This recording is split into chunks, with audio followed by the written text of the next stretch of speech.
पहले कुएं का मैला और गदला पानी पीकर भी लोग 100 साल जी लेते थे। 65% से ज्यादा आबादी इसी अंदाज में भैंसों के साथ के गंदे छप्परों में नहाती रही है। अब नेस्ले और प्योर लाइफ का खालिस शफाफ पानी पीकर भी 40 साल में बूढ़े हो रहे हैं। पहले वो मैला सा तेल खाकर और सर पर लगाकर बुढ़ापे में भी मेहनत कर लेते थे। अब हम डबल फिल्टर और जदीद प्लांट पर तैयार करदा कुकिंग ऑयल और घी में पका खाना खाकर जवानी में ही हाँप रहे हैं। पहले वो डले वाला नमक खाकर बीमार नहीं पड़ते थे। अब हम आयोडीन मिला नमक खाकर हाई और लो ब्लड प्रेशर का शिकार हैं।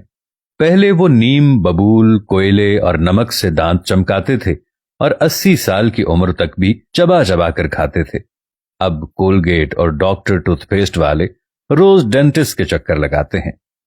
पहले सिर्फ रूखी सूखी रोटी खाकर फिट रहते थे। अब बर्गर, चिकन कढ़ाई, शवारमे, विटामिन और फूड सप्लीमेंट खाकर भी कदम नहीं उठाया जाता। पहले लोग पढ़ना लिखना कम जानते थे मगर जाहिल नहीं थे। अब मास्टर्स लेवल होकर भी जहालत की इंतहा पर हैं। पहले हकीम नब्ज पकड़कर बीमारी बता देते थे। अब स्पेशलिस्ट सारी जांच कराने के लिए घर के सारे बर्तन तक बिकवा देते हैं, फिर भी बीमारी नहीं जान पाते। पहले वो 7-8 बच्चे पैदा करने वाली माएं 80 साल की होने पे भी खेतों में काम किया करती थीं। अब पहले महीने से डॉक्टर की देखभाल में रहते हुए भी बच्चे ऑपरेशन से होते हैं और 2 बच्चों के बाद औरत का दी एंड हो जाता है। पहले काले पीले गुड़ की मिठाइयां ठूंस ठूंस कर खाते थे। अब मिठाई की बात करने से पहले ही शुगर की बीमारी हो जाती है। पहले बुजुर्गों के कभी घुटने नहीं दुखते थे। अब जवान भी घुटनों और कमर दर्द का शिकार हैं।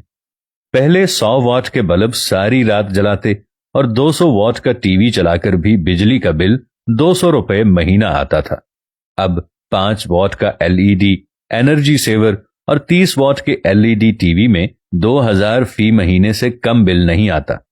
पहले खत लिखकर सबकी खबर रखते थे। अब टेलीफोन, मोबाइल फोन, इंटरनेट होकर भी रिश्तेदारों की कोई खैर खबर नहीं होती। पहले गरीब और कम आमदनी वाले भी पूरे कपड़े पहनते थे। अब जितना कोई अमीर होता है उसके कपड़े उतने ही कम हो जाते हैं। समझ में नहीं आता कि हम कहां खड़े हैं।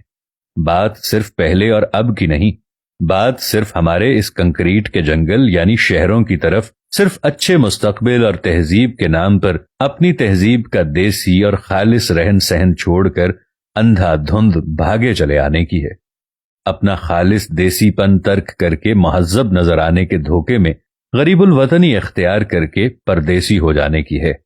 जिस चीज को हम तरक्की याफ्ता होना समझ रहे हैं वो टेक्नोलॉजी, वो सुहाने मुस्तकबिल के नाम पर धीरे धीरे तसाहुल पसंदी, नाजुक मिजाजी और बज़ाहिर महफूज हो जाने का झांसा देकर अपनी मसनूआत और खिदमात पर खर्च करवाने का आदी बना देने का तरीका है जो 300 साल से सनतकारों ने इख्तियार किया हुआ है, जो आखिर मुफ्त सर्विस फराहम करने के नाम पर भी आपको खुद एक प्रोडक्ट बना के इस्तेमाल करने के काबिल बना लेता है। जैसे मुफ्त कॉल्स, मुफ्त एंटरटेनमेंट और मुफ्त राबिता दरअसल आपका मसनूआत के तौर पर इस्तेमाल है। टेक्नोलॉजी का दुरुस्त तरीके और सिमत में इस्तेमाल करना सीखिए, वरना आप यही समझते रहेंगे कि शायद आप टेक्नोलॉजी इस्तेमाल कर रहे हैं और ये आपको इसी तरह भरपूर इस्तेमाल करके एक तरफ फेंक देगी और अगले शिकार की तरफ बढ़ जाएगी। ऐ पाक परवरदिगार, हम सब पर अपना रहम करम फरमा, खास तौर पर पाकिस्तान को इस मुश्किल दौर में आगे बढ़ने की तौफीक अता फरमा। आमीन या रब्बुल आलमीन।